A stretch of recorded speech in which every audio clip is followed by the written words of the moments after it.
ان کی بڑی اہمیت ہے۔ پہلا اعتراف اس کالم میں جو جناب باجوہ صاحب نے کہا ہے وہ یہ ہے کہ حکومت کی تبدیلی میں انہوں نے جنرل باجوہ صاحب نے اہم کردار ادا کیا، یہی بات پی ٹی آئی پہلے کہہ رہی تھی۔ دوسرا انہوں نے کہا کہ حکومت کی تبدیلی باہر کی قوتوں کو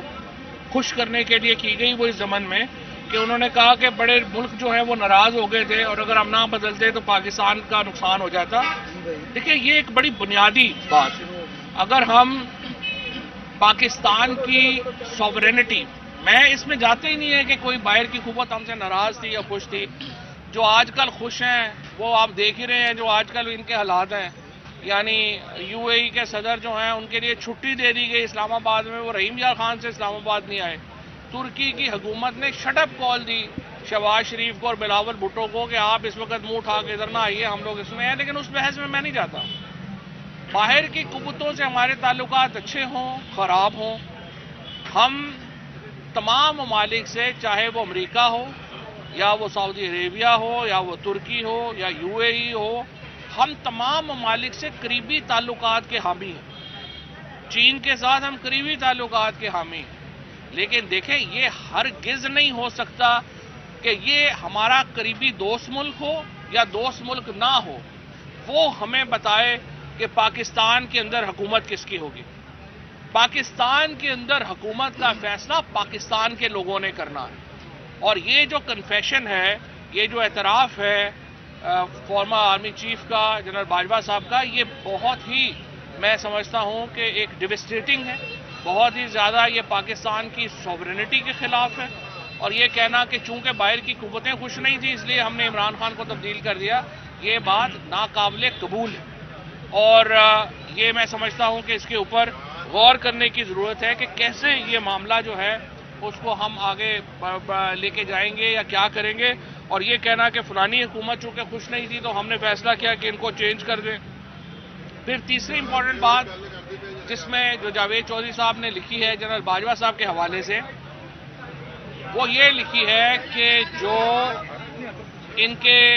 مقدمے ہیں نواز شریف کے، ڈیل یہ ہو رہی ہے کہ نواز شریف کے مقدمے جو ہیں وہ ختم ہو جائیں،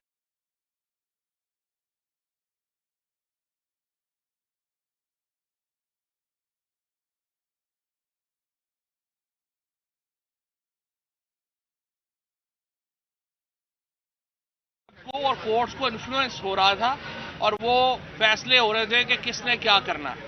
یہ جو اعتراف جرم ہے، یہ جو اعتراف ہے،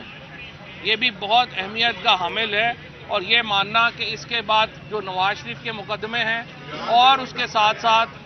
جو شوکت ترین صاحب کا نیب میں مقدمہ ہے، اگر وہ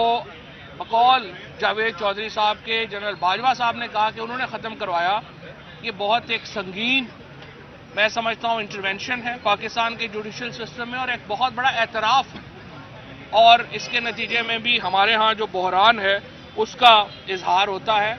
اور چوتھی چیز یہ کہ انہوں نے کہا کہ معیشت جو ہے وہ صحیح نہیں چل رہی تھی اور اس کی وجہ سے ہمیں انٹرونشن کرنی پڑ رہی تھی، اور رضا باکر نے انہیں فون کیا اور کہا کہ بڑی ہیٹ اپ ہو گئی ہے اور اس لیے آپ جو ہے وہ آ کے دیکھیں۔ اب مجھے آپ بتائیے کہ کون سے ملک کا آرمی چیف جو ہے وہ اسٹیٹ بینک کے گورنر اور فائنانس منسٹر کی جو اپروچ ہے اکانومی کی اس کو ڈیل کرتا ہے اور اس کو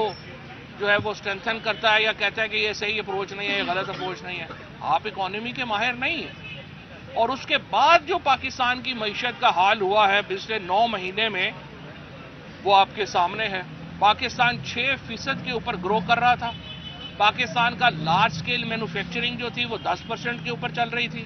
پاکستان میں 55 لاکھ نوکریاں پیدا ہوئی تھیں، پاکستان میں فی کا آمدنی میں مسلسل اضافہ ہو رہا تھا،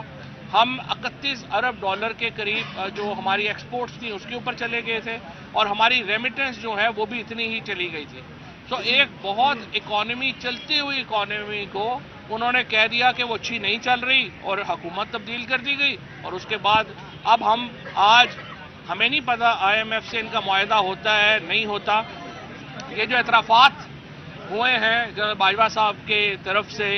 جاوید چودھری صاحب کے کالم میں یہ سمجھتا ہوں اس نے موجودہ حکومت کی جو لیجٹیمیسی ہے